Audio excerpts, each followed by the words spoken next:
What's up, guys? I know a lot of you might have called this based on comments that I've got, but I'm having some issues with the coilovers in the Mini Cooper. I threw them in without taking them apart and looking at them, and now I'm having clunking and binding issues, which I've had in the past with other coilovers. Super easy fix, so I'll show you guys how to take care of that in this video. I also have a car update for the other cars and some bonus footage for you, so stay tuned for that.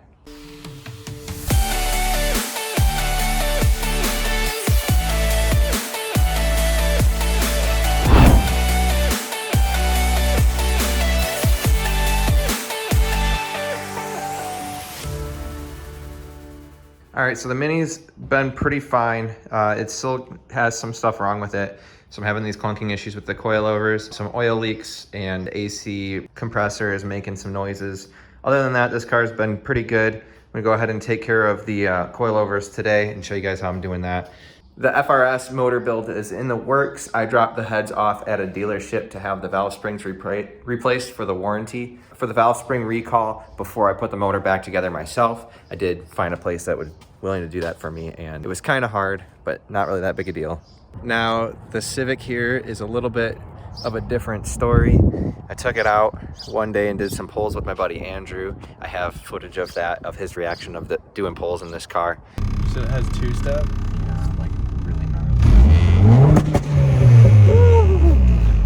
That's crazy. We're in a not that good of an area. We're in an area where that could be mistaken as real gunshots. Yeah. Oh, the blow-off valve.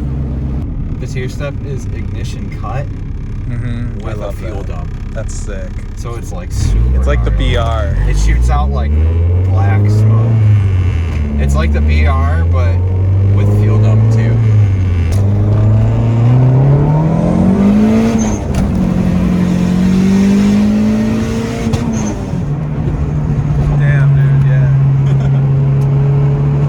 Definitely smoke Think so? my Civic. Yeah, I think so.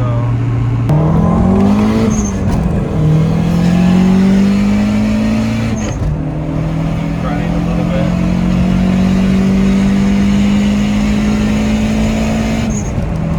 We also raced a couple times my Civic versus his, and in the process I hurt the transmission, I believe. It didn't start making noise until a few days after that, but I think I might have blew apart the input shaft bearing because I can see a lot of movement in the shifter. I got a lot of bearing noise. Still shifts perfectly fine. I can still drive this car if I want to.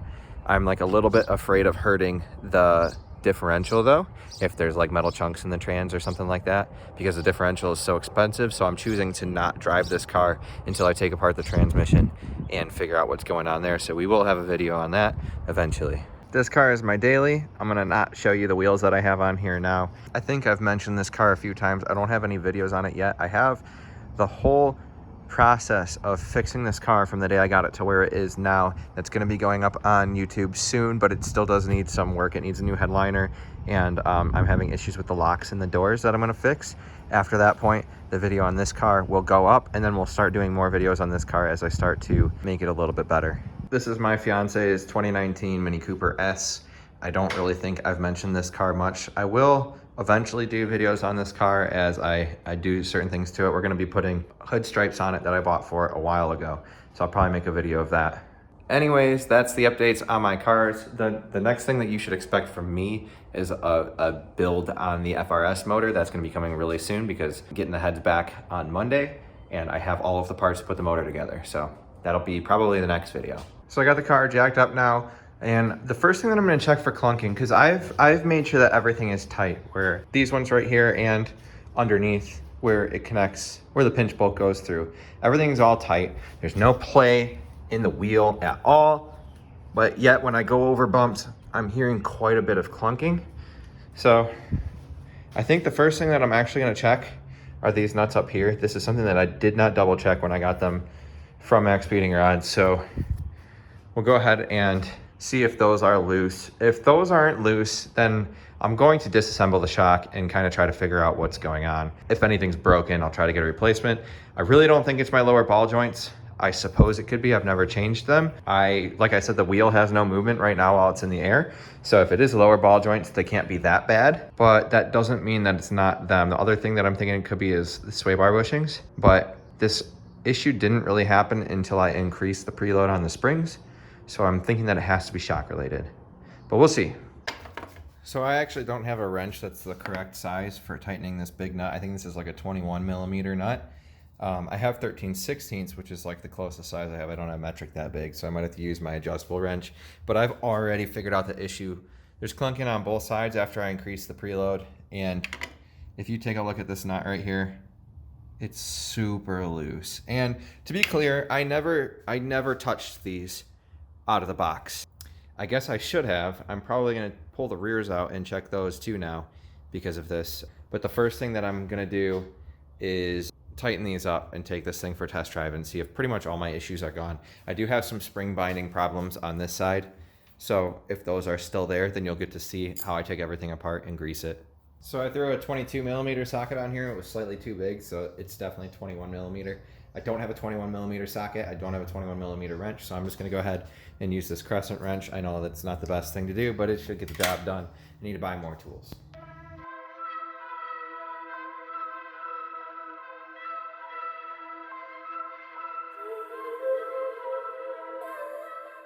All right, so tightening that fixed all of my clunking and binding issues. I guess I don't have to take them apart and grease them, so I won't be showing you that, unfortunately. But I'm gonna go ahead and pull the rears back out and check the top hats on those. Just because the fronts were loose, the rears are probably loose too. I thought the sway bar back here is causing my clunking because I had clunking before I replaced the suspension and after. But I have a feeling that this is actually just caused from loose top mount. So I'm gonna go ahead and pull these out too.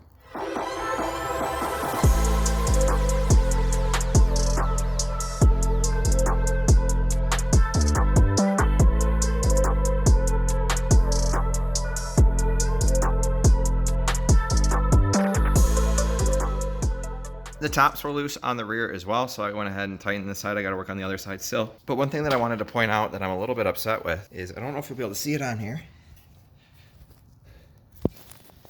but you can see the top of this bushing right here is already splitting.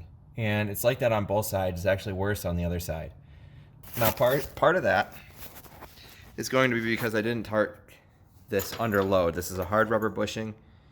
You should technically always torque your hard rubber bushings under load. So I'm gonna go ahead and jack this up before I torque that bolt.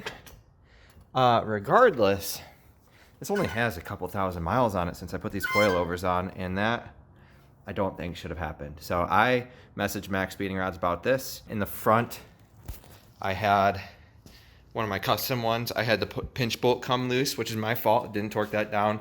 However, the hook that grabs underneath the pinch bolt on one of the new custom lower mounts that they made me broke off because the pinch bolt came loose and I was driving. So I had to put the other one on that originally came with it that I ground down to fit. I'm a little bit frustrated with that too. That should not have broken. I mean, you definitely get what you pay for. I'm still overall happy with these coilovers. I just want to be completely transparent with you guys in case you're thinking about buying them. If you do buy them, just make sure you install everything correctly. Maybe grease everything before you put it together. Check all the torques of everything the way that it came from the factory. Reset the preload because you don't know if that's going to be good. Retorque the strut mount because you don't know if that's going to be good. And then go ahead and put them in. You should have no problems.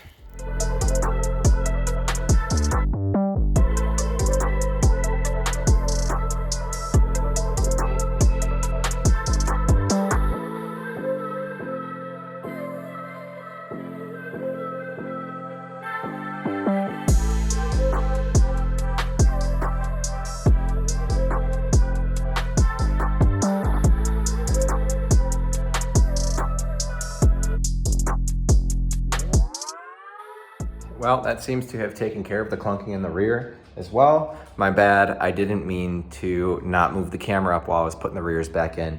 No big deal, everything's back together, it's all torqued. I feel like I'm still getting a tiny bit of binding in the front. I don't know if I'll be able to get rid of it completely or if that's just kind of how these coilovers are, but I am going to take them apart and grease everything. Not sure if that will be in this video, but we'll see. To give you an idea of how much oil is leaking, Here's like my hand, and the car was parked here for about 2 hours. So it's a decent amount. Definitely needs to be fixed. That'll be soon. Getting some whining, I think, from the AC compressor. Really bad whining when the AC is turned on, so it's gotta be that at this point. But that's what I'm gonna call it for right now. I got other stuff that I need to do. I'm gonna go ahead and clean the garage and do some yard work. What's up, guys? This car has been sitting because it needs brakes. I've been working on the FRS for a long time, trying to make sure that's good. Now that that's good, we're gonna go ahead and change the front brake pads on this car. So this has been sitting for so long, the battery is dead. I just rolled it out of its spot right there, and we're charging it right here in the driveway.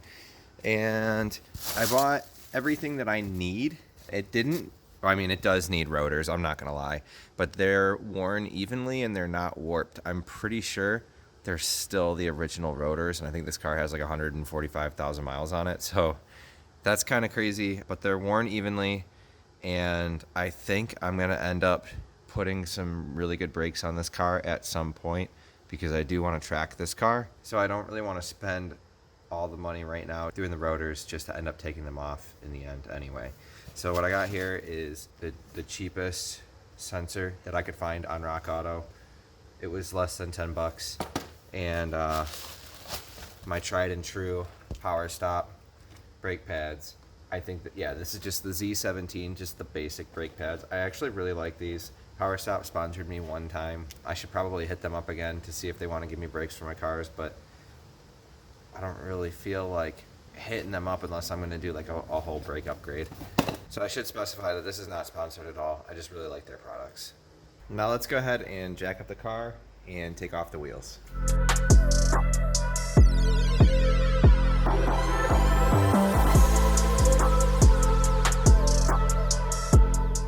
All right, we got the wheel off, so you can see here is our brake pad wear sensor, and it runs along here and down the brake line here. This is the ABS sensor, so I guess it runs with the ABS sensor down into here behind this. So we need to get to where it plugs in, which means we're gonna have to undo this clip right here, which is probably stripped, and maybe this one up here, and maybe a couple of these.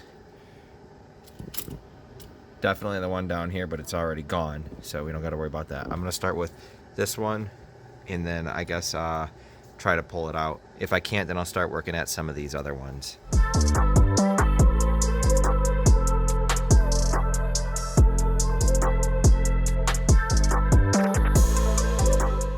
Okay, so I only took out the one, and this one down here is out too, which helps. And I was able to pull this back, and then reaching back in here, there's two clips that held both of these in place.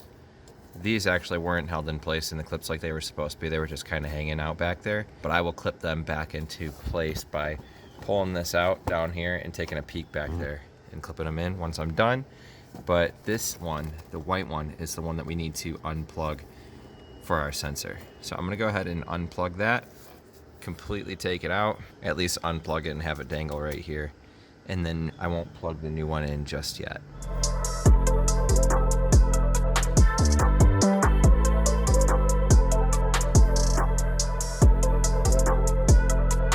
Alright, so next we just need to take the caliper off. It looks like it's just two 13mm bolts, which is a very weird size, but yep, that seems to be it, so I guess we'll take them off.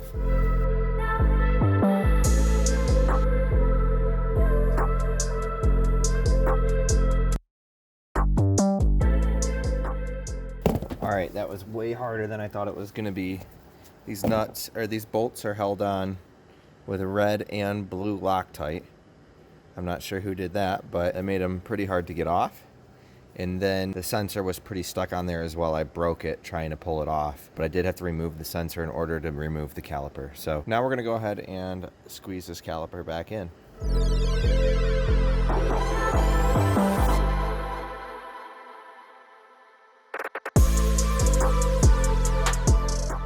All right, the caliper is pushed all the way in now, and I have it hanging by the spongy cord because you never really wanna have a caliper hang by the brake line. So the next thing that we gotta do is take out the pins. This top one just slid right out. I got it right there. We're trying to get the bottom one out. It's not completely seized. I can spin it, but it's pretty stuck in there. So I'm gonna work on that and try to get that out.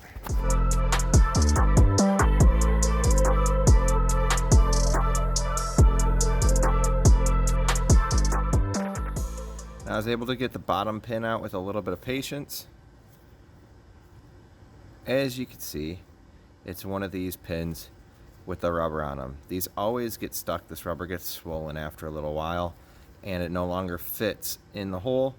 What you're supposed to do at this point is buy a new pin or caliper bracket, but actually these are just for a little bit of noise reduction, so they're not exactly necessary. So if you have any problems with them, just go ahead, pop the rubber piece off, and you're good to continue using this pin.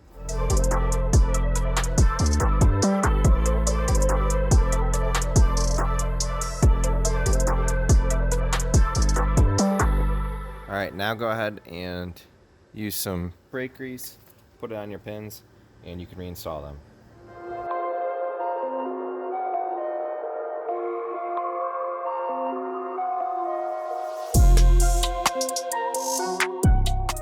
Okay, and got the pins installed and the new clips installed with the grease, so let's go ahead and install the brake pads and then the caliper. So one thing that I want to point out is that all of the clips are the exact same, all 4 of them. So it doesn't matter where you put the clips. However, the brake pads, there's 2 different brake pads, an outer and an inner. Okay, so this is the inner, the one with these 2 knobs spaced out far enough so that the piston can make contact right here, and the ones with them spaced close together, this is the outer. So this one's the inner brake pad, this one's the outer.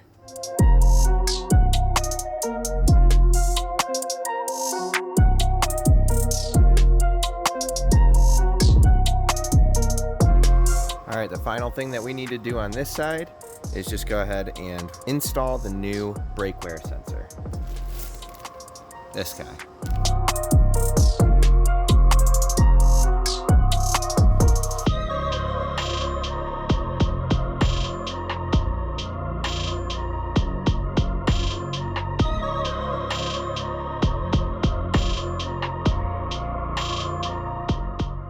Okay, this side is now completely done. As you can see, we have the new sensor installed and it runs up here and down there with the other one, and I do have them mounted underneath, which I do believe I will be able to show you. So let me try that really quick.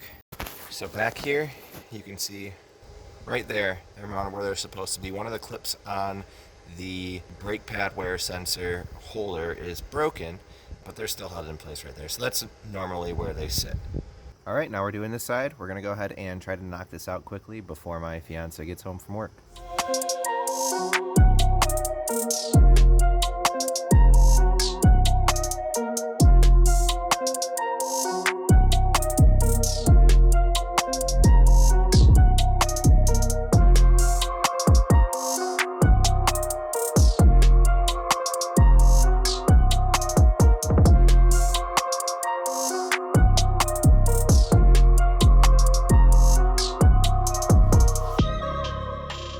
All right, guys, that's where I'm going to end this video. Don't forget to like and subscribe.